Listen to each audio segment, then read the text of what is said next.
Hello दोस्तों, स्वागत है आपका। आज हम पढ़ने वाले हैं रसायन विज्ञान, कक्षा 12 का रसायन विज्ञान, जो कि 2022 के एग्ज़ाम के लिए है। जो ये इसका रसायन विज्ञान का पहला भाग है। तो रसायन विज्ञान हम पढ़ेंगे। आपका स्वागत है हमारे प्यारे से यूट्यूब चैनल सुपेरियर नॉलेज पे। तो दोस्तों, आप लोग को चैनल को सब्सक्राइब कर दीजिए, बेल आइकन को प्रेस कर दीजिए। चलिए वीडियो को स्टार्ट करते हैं। तो कक्षा 12 का जो रसायन विज्ञान है, उसमें जो पहला चैप्टर है उस चैप्टर का नाम है ठोस अवस्था। तो आज हम पढ़ेंगे चैप्टर वन ठोस अवस्था। ठीक है, ठोस अवस्था। आज हम ठोस अवस्था पढ़ने वाले हैं। तो ठोस अवस्था चैप्टर का नाम है। तो सबसे पहले हम जानेंगे कि ठोस अवस्था होता क्या है। ठोस अवस्था क्या होता है, तो ठोस अवस्था हेडिंग हम बना लेंगे। ठोस अवस्था हेडिंग बना लेंगे। ठोस अवस्था क्या होता है, तो ठोस अवस्था वही होता है जैसे कि जिसमें अवयवी कण जो भी होते हैं, परमाणु, अणु, आयन, 3 अवयवी कण होते हैं। तो अवयवी कण जो एक दूसरे को प्रबल अंतर आणविक आकर्षण बल द्वारा जुड़े हुए होते हैं, वही आपके कहलाते हैं ठोस अवस्था। तो इसका डिफिनेशन पहले लिख देते हैं। ठीक है, हाँ देखिए, हो गया ये डिफिनेशन। ठोस अवस्था का डिफिनेशन क्या होता है? पदार्थ की वह मात्रा जिसमें अवयवी कण जैसे परमाणु, अणु या आयन प्रबल अंतर आणविक आकर्षण बलों द्वारा जुड़े होते हैं, ठोस अवस्था कहलाते हैं। अवयवी कण में तीनों आ जाएगा, परमाणु, अणु और आयन, तीनों आपका आ जाएगा अवयवी कण में, जो कि प्रबल अंतर आणविक आकर्षण बलों द्वारा जुड़े होते हैं, जिनका आकार निश्चित होता है और आयतन निश्चित होता है, ठोस अवस्था कहलाता है। ठोस अवस्था में आयतन और आकार दोनों निश्चित होता है। और हम देखेंगे कि इस ठोस के गुण क्या होते हैं। तो लिखेंगे ठोसों के गुण। ठोसों के गुण, तो ठोसों के गुण में जैसे कि ठोसों का आकार तथा आयतन निश्चित होता है। आप तो जानते ही हैं कि ठोसों का आकार और आयतन निश्चित होता है। तो पहला हो जाएगा आकार तथा आयतन निश्चित होता है। आकार तथा आयतन निश्चित होता है। ठीक है, ठोसों का आकार तथा आयतन निश्चित होता है। और दूसरा जो है, ठोसों में अवयवी कण अपने स्थान पर होते हैं, जैसे परमाणु, अणु, आयन, जो एक दूसरे को अंतर आणविक आकर्षण बलों द्वारा जुड़े होते हैं, एक दूसरे के बहुत नज़दीक होते हैं, जो कि एक अपने ही स्थान पर रहते हैं। ठोसों में अवयवी कण अपने स्थान पर होते हैं। अवयवी कण बोले तो परमाणु, अणु या आयन। ठीक है, कण अपने स्थान पर होते हैं, स्थान पर होते हैं। अपने स्थान पर होते हैं। तो आपका तीसरा हो जाएगा, जो कि अंतर आणविक बल शक्तिशाली होता है। प्रबल अंतर आणविक आकर्षण बल बहुत शक्तिशाली होता है, इसलिए ठोस का एक निर्माण होता है। तो लिख लेंगे अंतर आणविक बल शक्तिशाली होता है। शक्तिशाली होता है। ठीक है, चौथा देखेंगे। चौथा, ठोस असंपीड्य होते हैं। ठोस असंपीड्य होते हैं। ये असंपीड्य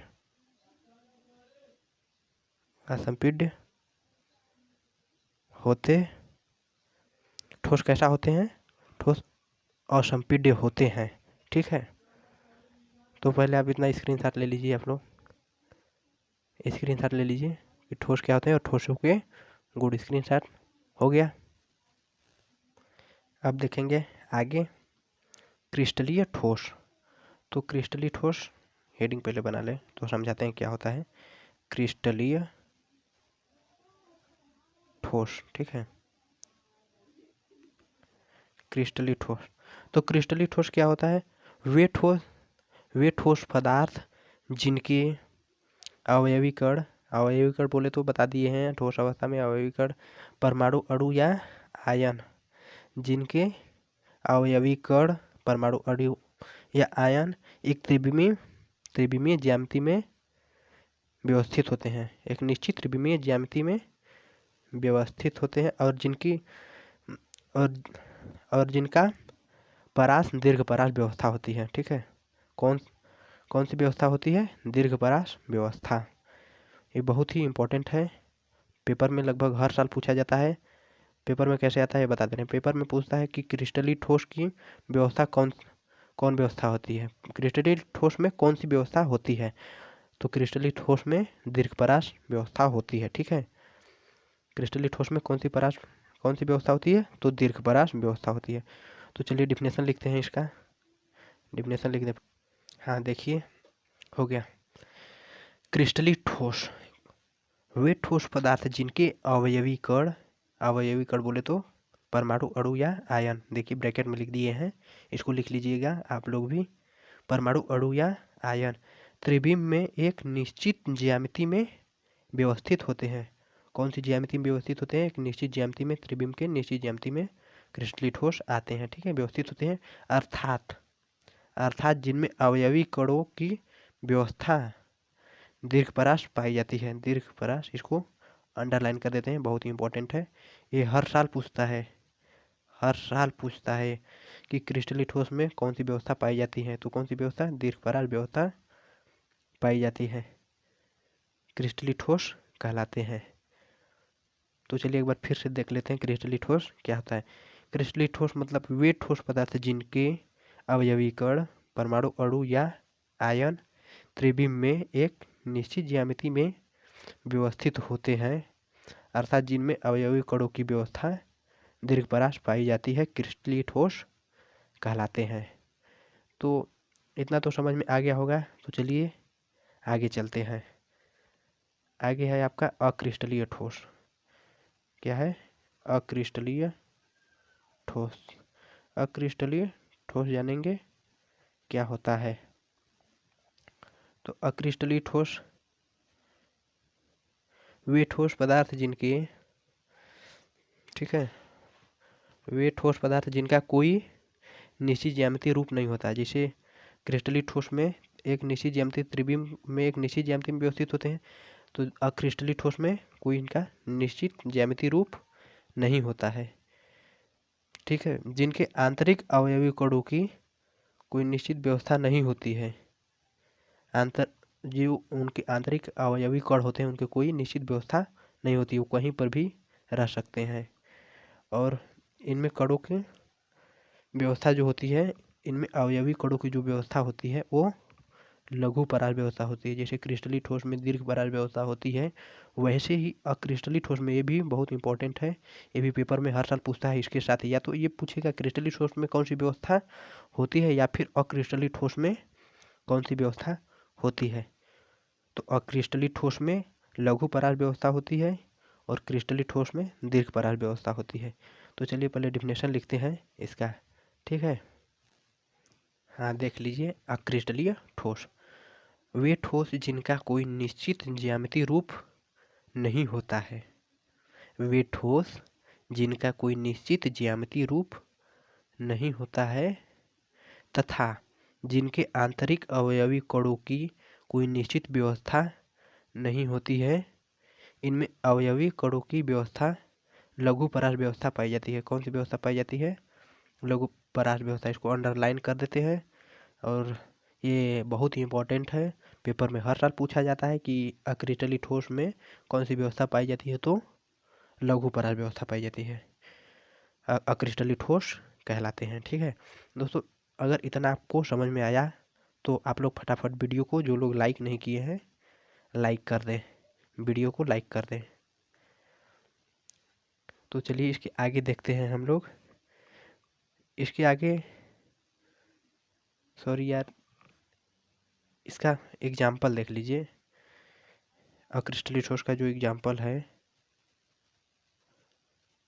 एग्जाम्पल, तो इसका जो एग्जाम्पल है, पहला जैसे कांच हो गया, कांच, ठीक है, प्लास्टिक, रबर,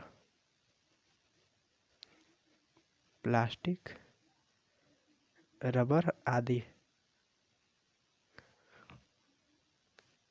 क्रिस्टलीय ठोस में एग्जाम्पल शायद भूल गए थे हम, उसको एग्जाम्पल इसका बता दे रहे हैं। जैसे क्रिस्टलीय ठोस में देख लीजिए एग्जाम्पल, तो इसका एग्जाम्पल हो जाएगा आपका NaCl हो जाएगा, सोडियम क्लोराइड, उसके बाद Na2SO4, Na2SO4, और शुगर जैसे चीनी, ETC, इसी हो जाएगा। इसके चलिए इतना तो समझ में आ गया होगा। आगे देखते हैं आगे क्या है। तो आगे आपका है क्रिस्टलीय तथा अक्रिस्टलीय ठोसों में अंतर। तो क्रिस्टलीय तथा अक्रिस्टलीय ठोसों में अंतर, चलिए जानते हैं कि क्रिस्टलीय तथा अक्रिस्टलीय ठोसों में क्या अंतर होता है। देख लीजिए, हेडिंग बना लिए हैं क्रिस्टलीय तथा अक्रिस्टलीय ठोसों में अंतर का। तो इसमें सबसे पहले आपको कॉलम बनाना होगा, 3 अलग अलग कॉलम बनाना होगा। तो जैसे एक कॉलम में आप लिखेंगे गुण, यानी कि प्रॉपर्टीज, गुण, और दूसरे में क्रिस्टलीय,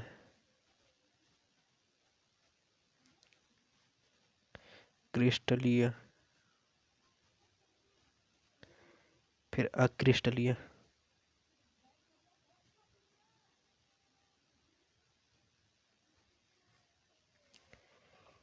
तीन कॉलम हो गया, ठीक है, एक गुण, दूसरा क्रिस्टलीय और तीसरा अक्रिस्टलीय। तो जो गुण में लिखेंगे ज्यामितीय, ज्यामिति। तो क्रिस्टलीय का ज्यामिति कैसा होता है? तो क्रिस्टलीय का ज्यामिति एक निश्चित ज्यामिति होता है, तो निश्चित लिख देंगे, निश्चित ज्यामिति। और अक्रिस्टलीय का ज्यामिति अनिश्चित होता है। कैसा होता है? अनिश्चित, अनिश्चित। और गुण में दूसरा नंबर, पहला नंबर था, दूसरा नंबर देखेंगे गलनांक, दूसरा है गलनांक। तो क्रिस्टलीय का गलनांक निश्चित होता है, क्रिस्टलीय का गलनांक निश्चित होता है, और अक्रिस्टलीय का अनिश्चित, अक्रिस्टलीय गलनांक अनिश्चित होता है। गलनांक और ज्यामिति दोनों अनिश्चित होता है अक्रिस्टलीय का। तीसरा जो पॉइंट है गुण में, प्रॉपर्टीज में, व्यवस्था है, व्यवस्था। तो क्रिस्टलीय ठोस में कौन सी व्यवस्था होती है बताएं डेफिनेशन में। क्रिस्टलीय ठोस में दीर्घ परास व्यवस्था होती है। कैसी व्यवस्था होती है? दीर्घ परास व्यवस्था। ये भी पेपर में आता है दोस्तों कि क्रिस्टलीय तथा अक्रिस्टलीय ठोसों में अंतर बताइए। तो आप लोग यही अंतर आप लोगों को लिखना होगा।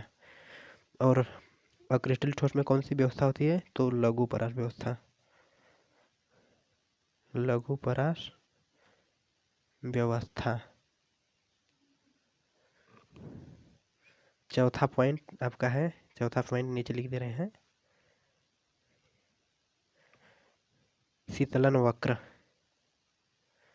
जो गुण में है शीतलन वक्र, शीतलन वक्र, क्रिस्टलीय में शीतलन वक्र देखेंगे तो क्रिस्टलीय में शीतलन वक्र एक निश्चित ताप पर ये पिघलकर, जो शीतलन वक्र होता है क्रिस्टलीय का, तो निश्चित ताप पर जो क्रिस्टलीय ठोस होता है पिघलकर ठोस अवस्था में आ जाता है, और जो इसका शीतलन वक्र होता है असतत होता है। क्या होता है? असतत। तो इसको डायरेक्ट लिख दे रहे हैं असतत, असतत। और जो अक्रिस्टलिक ठोस होता है इसका गलनांक निश्चित होता ही नहीं है। जैसे देख लीजिए यहाँ पर गलनांक इसका अक्रिस्टलिक का निश्चित नहीं होता है, तो इसका गलनांक निश्चित नहीं होता है और इसका शीतलन वक्र जो होता है सतत होता है, सतत होता है। तो इतना आप लोगों को समझ में आ गया होगा। चलिए आज के लिए इतना ही रहते हैं, फिर मिलते हैं अगले प्यारे से खूबसूरत वीडियो में। तब के लिए जय हिंद।